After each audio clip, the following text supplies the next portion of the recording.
Quels sont les raccourcis clavier à absolument connaître quand on débute sur Blender? Hello tout le monde, c'est Alex, j'espère que vous allez bien, donc bienvenue dans cette nouvelle vidéo. Aujourd'hui, vidéo spéciale débutant où on va voir les raccourcis clavier qu'il faut absolument connaître si on a envie de progresser rapidement sur Blender, mais si on a envie aussi de gagner un temps fou. Alors dans cette vidéo, on va commencer par les plus simples, les plus classiques raccourcis clavier qu'on utilise sur Blender, et on va ensuite aller vers des raccourcis clavier un petit peu plus compliqués vers la fin de la vidéo, donc reste bien jusqu'à la fin. Je pense que tu vas apprendre 2-3 trucs, surtout si tu débutes sur Blender. Donc si tu as déjà rejoint ma formation gratuite, je le rappelle, c'est le premier lien en description où tu vas apprendre toutes les bases pour vraiment t'amuser avec Blender. Donc le lien est en description, c'est gratuit. Donc si tu as déjà rejoint cette formation, je pense pas que cette vidéo va t'être utile car comme tu as pu le voir dans la formation, tu as un guide PDF avec les raccourcis clavier, mais tu as également plein de vidéos qui te font justement apprendre ces raccourcis. Donc on va commencer la vidéo tout de suite avec les bases. Donc je vous ai mis en bas à droite un petit plugin qui vous affiche les touches quand j'appuie et donc ça vous permet de savoir exactement sur quelle touche j'appuie. Alors comment on fait quand on arrive sur Blender, qu'on est dans notre scène 3D et qu'on a envie de pivoter autour de notre scène, pivoter autour d'un objet en particulier? Pour faire ça, on va utiliser le clic molette de la souris. Donc vous laissez appuyer sur le clic molette de votre souris, vous laissez appuyer dessus et vous déplacez votre souris. Et là vous allez pouvoir tourner autour de votre scène 3D. Vous pouvez faire également la même chose en cliquant ici, en laissant appuyer, vous allez pouvoir vous déplacer. Maintenant, comment on fait pour se déplacer comme ceci? Alors là, c'est très simple. En fait, pour faire ça, vous laissez appuyer sur Shift et vous laissez appuyer sur clic molette. Et là, vous allez pouvoir vous déplacer comme ceci. Alors le petit problème qui arrive quand on fait ça, c'est que du coup, on n'est plus du tout centré. Et si je fais un clic molette, je me retrouve à tourner autour de rien du tout. Comment je fais pour me recentrer sur un objet bien précis? Par exemple, j'aimerais me centrer sur mon cube, ma caméra ou ma lampe. Comment on fait pour faire ça? C'est très simple, vous appuyez sur la touche point du pavé numérique et vous allez pouvoir vous centrer sur n'importe quel objet qui compose votre scène. Mais vous pouvez également faire la même chose si jamais par exemple vous n'avez pas de pavé numérique parce que vous êtes sur PC portable. Vous pouvez faire la même chose en allant ici sur View et Align View ou Navigation. Vous devez avoir un petit menu qui vous permet de faire ça. Donc maintenant on va voir la deuxième partie de cette vidéo. On va voir tout ce qui est les raccourcis clavier de déplacement, rotation, scale, etc. Alors, tous les outils pour faire ça, ils sont à gauche ici dans ce petit menu. D'ailleurs, si ce menu ne s'affiche pas, vous pouvez appuyer sur la touche T pour l'afficher. Et vous allez avoir l'outil pour déplacer votre objet, l'outil pour faire des rotations, l'outil pour agrandir ou rétrécir votre objet. On va voir comment ça fonctionne avec les raccourcis clavier. Donc, pour déplacer votre objet sur Blender, le raccourci associé, c'est la touche G. Donc, vous appuyez sur G. Vous pouvez déplacer comme ceci votre objet. Voilà. Petite astuce, si vous appuyez sur G, vous vous déplacez comme ça. Si vous faites clic gauche, vous validez ce que vous venez de faire. Mais si vous faites clic droit, vous annulez l'action que vous êtes en train de faire. Voilà, donc ça peut être aussi utile. Ensuite, pour faire des rotations, c'est la touche R. Voilà. Et pour agrandir ou rétrécir votre objet, c'est la touche S. Voilà. Alors, petite information mémotechnique pour se rappeler un petit peu de tout ça. G, c'est comme grab. R, c'est comme rotation. Et S, c'est comme scale. Au moins, ça vous permet de vraiment retenir ces raccourcis. Donc là, ce qu'on va faire, c'est qu'on va aller un tout petit peu plus loin dans ces raccourcis clavier. Et on va voir un petit peu comment on va pouvoir combiner les raccourcis. Imaginons que j'ai envie de déplacer mon objet sur un axe en particulier. Par exemple, sur l'axe en rouge, qui est l'axe X, si on regarde le petit cercle en haut à droite. Comment je fais pour faire ça? Je vais faire G, puis après je vais faire X. Et là, je me déplace uniquement sur X, mais je peux faire ça avec Y, et je peux faire ça aussi avec la touche Z. Donc vous pouvez combiner G, Z, mais vous pouvez également faire ça avec tous les autres raccourcis qu'on a vus. Vous pouvez faire S, X, pour agrandir sur X. Vous pouvez faire R, X, pour faire une rotation. Alors, vous pouvez faire RX pour vous faire une rotation uniquement sur X.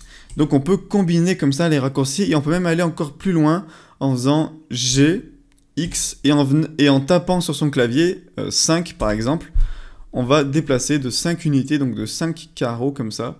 Donc ça correspond à 5 mètres notre objet, mais on pourrait très bien faire G-5 par exemple.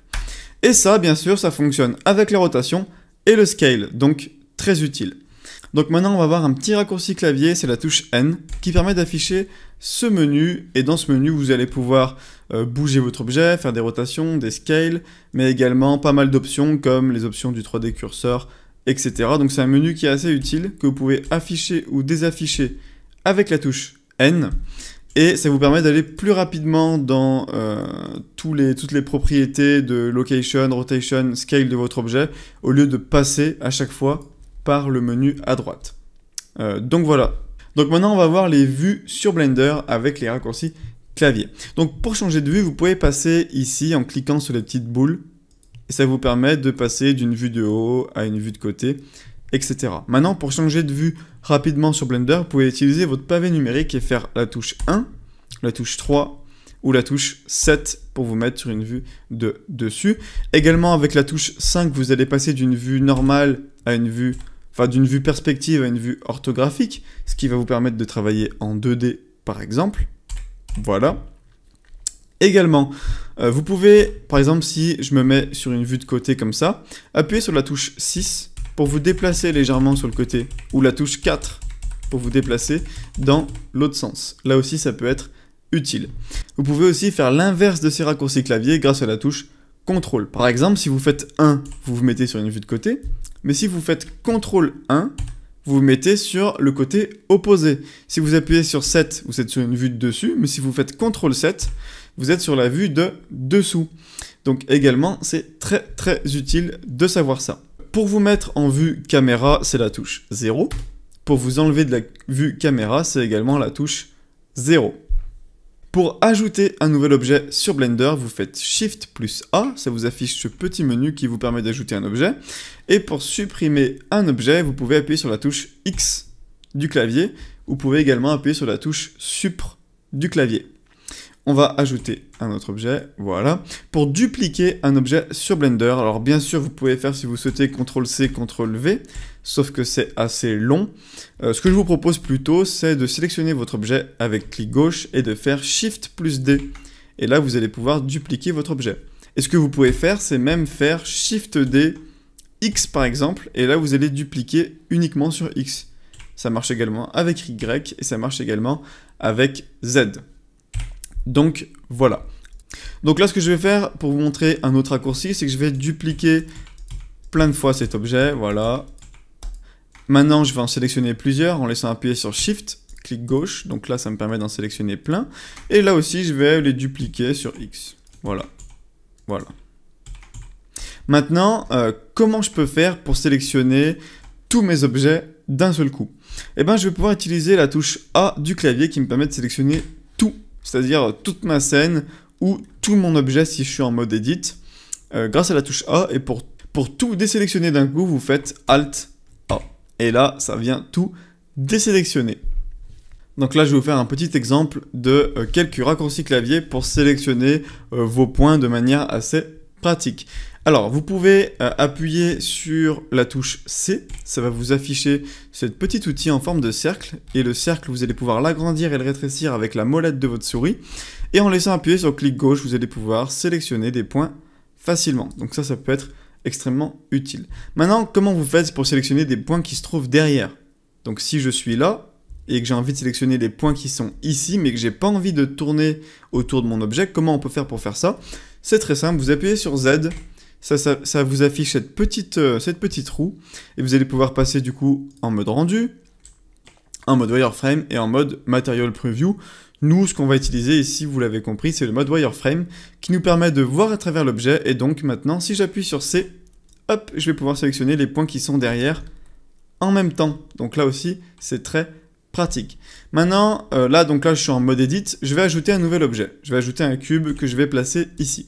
Comment je fais pour sélectionner uniquement ce cube sans avoir à tout sélectionner comme ça? C'est assez chiant et long. Comment on fait? Vous sélectionnez un seul point qui compose l'objet que vous souhaitez et vous faites CTRL-L. Et là, boum, vous venez de sélectionner tout l'objet en un clic. Blender reconnaît que c'est un objet, même si vous êtes en mode edit et que ça fait partie au final d'un seul et même objet. Je pense que vous avez compris. Vous avez également la touche B qui vous permet de, hop, venir sélectionner rapidement des points. Dernier petit raccourci clavier de cette vidéo, comment faire pour sélectionner tous ces points d'un seul coup en un seul clic. On va faire Alt, donc on laisse appuyer sur Alt, et on fait clic gauche. Et là, ça sélectionne tous ces points d'un seul coup, donc là également, ça peut être très pratique. Donc voilà, c'est la fin de cette vidéo. Comme je vous l'ai dit, c'était vraiment adapté pour les débutants. J'espère qu'elle vous aura plu, j'espère qu'elle vous aura aidé. Si c'est le cas, n'hésitez pas à liker, ça m'aide énormément. Et à mettre en commentaire vos suggestions pour des prochaines vidéos ou vos questions si jamais vous avez eu un souci. Je vous laisse également regarder la formation gratuite qui est disponible en description si jamais tu as envie de progresser rapidement sur Blender. Et également, tu peux t'abonner à la chaîne si tu veux plus de vidéos dans ce style. Donc voilà, c'était Alex et je te dis à bientôt pour une prochaine vidéo. Ciao!